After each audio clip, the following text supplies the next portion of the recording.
Focus રાખવાના છે એના પર એક વખત નજર કરી લઈએ ને એના માટે સહયોગી તૃપ્તિ કપૂરિયા આપણી સાથે જોડાયા છે.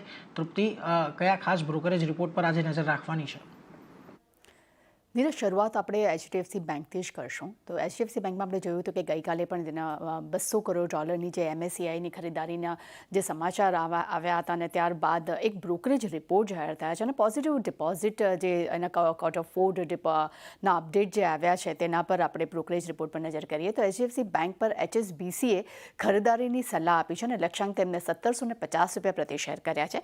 તેમના મતે ક્વાર્ટર 4 FY24ની ડિપોઝિટ જે છે તે 12 થી 13 લાખ કરોડ રહેવાના તેઓ અનુમાન આપી રહ્યા છે. સાથે તેમનું એ પણ કહેવું છે કે લોન ગ્રોથમાં થોડી નરમાશ જોવા મળી છે અને LTRમાં 600 બેસિસ પોઈન્ટનો ઘટાડાના અનુમાન પણ તેમને બનતા જોવા મળી રહ્યા છે. સાથે FY26 માટે EPS જે 13 ગણા સાથે ખૂબ જ તેમને આકર્ષક લાગી રહ્યા છે. બીજી તરફ HDFC બેંક પર મેક્વાયરીએ પોતાનો મત જાહેર કર્યો છે. અહીંયા તેમને આઉટ પરફોર્મ રેટિંગ આપ્યા છે. લક્ષ્યાંક તેમને $2000 પ્રતિ શેર કર્યા છે. તેમના મતે ક્વાર્ટર 4માં બિઝનેસ અપડેટ તે ખૂબ જ મજબૂત જાહેર થયા છે. ડિપોઝિટ ગ્રોથ જે પોઝિટિવ રહ્યા છે તે ખૂબ જ આકર્ષક અને આશ્ચર્યજનક તેમને લાગ્યા છે.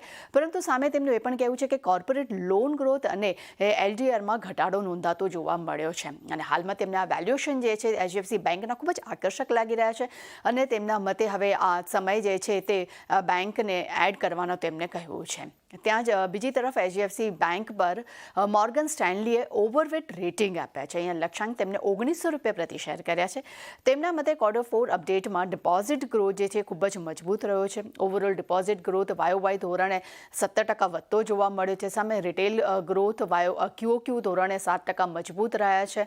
એ સાથે જ ગ્રોસ લોન પણ QOQ ધોરણે લગભગ 2% મજબૂત જોવા મળ્યા છે.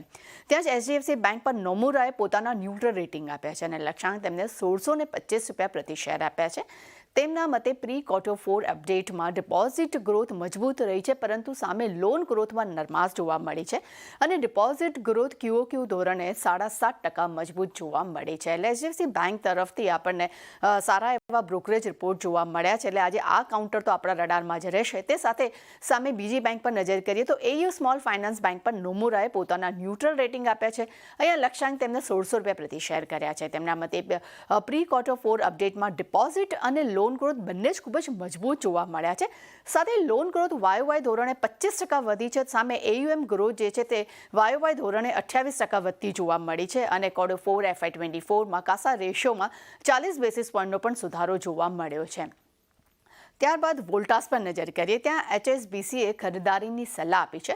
લક્ષ્યાંક તેમને $1350 પ્રતિ શેર કર્યા છે અને ટેક મહિન્દ્રા પર નજર કરીએ. ટેક મહિન્દ્રા પર મેકવારીએ અંડર પરફોર્મ રેટિંગ આપ્યા છે અને અહીંયા લક્ષ્યાંક તેમને $930 પ્રતિ શેર આપ્યા છે.